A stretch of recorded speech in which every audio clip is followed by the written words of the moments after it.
Calling all oil and gas producers, it's time to flood the markets. At least that's what Washington's hoping for. He's asking upon our domestic and international producers to produce more. It makes sense since Joe Biden has long been trying to rip the West away from one of its biggest energy suppliers, Russia. Today, I'm announcing the United States is targeting the main artery of Russia's economy. We're banning all imports of Russian oil and gas and energy. There will be no longer a Nord Stream 2. We will bring an end to it. Just imagine if, in fact, Europe didn't have to count on Russian oil, if they were energy independent. $400 billion of EU sanction-related losses, record-breaking runaway inflation in the U.S. itself, and Washington's taking all this even further. It's recently slapped sanctions against a number of Chinese and Emirati companies doing business with Iran, one of a few countries that might be able to counteract the rapidly rising global price of oil. But Washington seems more interested in its maximum pressure campaign against Tehran, so oil prices saw a sudden sharp rise after that decision.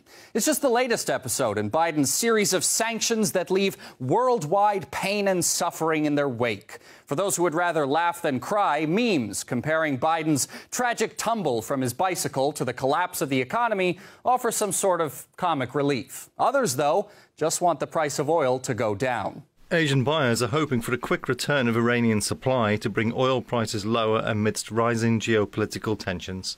I think that the United States is finding itself in a contrary, as is now what's been happening over Ukraine, because all they thought at the beginning is that they could use this kind of maximum pressure and using long arms sanctions to achieve its aim, without realizing that this is all already a big backlash on their own economy, on their livelihood, the people's livelihood, and on inflation. To make matters worse, history's repeating itself as Washington's demanding the European Union stops buying natural gas from Russia as well. Reports are already saying Berlin, for example, may be hoarding gas to prevent a disastrous winter.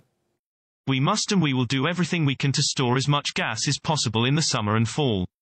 Gas consumption must continue to fall, so more gas must be stored in storage, otherwise things will get really tight in winter. It should come as no surprise that all these consequences of the West's generosity towards Ukraine have begun to change people's minds about the conflict. According to a poll published by the European Council on Foreign Relations, 35% of Europeans are war-weary and want to see a peace treaty signed with Russia. Only 22% want to see the war continue. That much is clear when you talk to the people on the streets of Italy, for example. Gasoline has an absurd price. With 50 euros of gasoline, you can't fill the tank. I don't go out. I don't take the car and I go with the public transport. It is the only way. With the subsidy that will be removed at the end of July, gasoline price will reach €2.50. There is no solution. We are in a catastrophe. Politicians have not always been up to the task. We hope there will be a more substantial intervention. It has become a difficult situation. I don't drive the car anymore. I ride a Vespa. The European Union's helmsmen no doubt see the fatigued writing on the wall, with the calls of its officials for Kiev to come to the negotiating table getting louder and louder.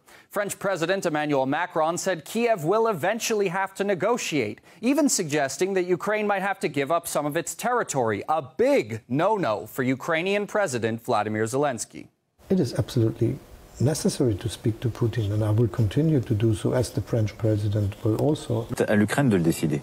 It's up to Ukraine to decide.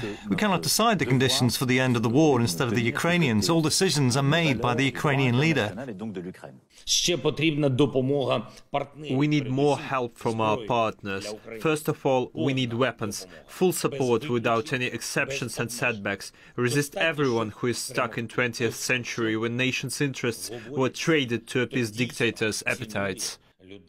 At any rate, Washington's insistence on putting politics ahead of common-sense energy decisions might just see Western economies take a harder tumble than Biden off his bike. And if this maximum pressure campaign continues on Iran, what effect do you think that's going to have on East Asian energy markets? In spite of the sanctions, Russian oil and gas are still finding its way to other countries. as I said, because there are so many different ways. And of course, as far as the biggest customer, China, is concerned, of course, China has been trading with Russia for a long, long time, and China does not see why its normal trade should be disrupted and should be pressurized to follow Americans' input. So that's why Russia is gaining quite hugely from this increase in oil prices, which strengthen the exchange rate of the ruble. So I think that we're seeing a very complicated action or reaction kind of scenario. But at the end of the day, I think the United States is seeing increasingly clear, especially the Biden administration, that it can't just prevail by just imposing sanctions on other countries.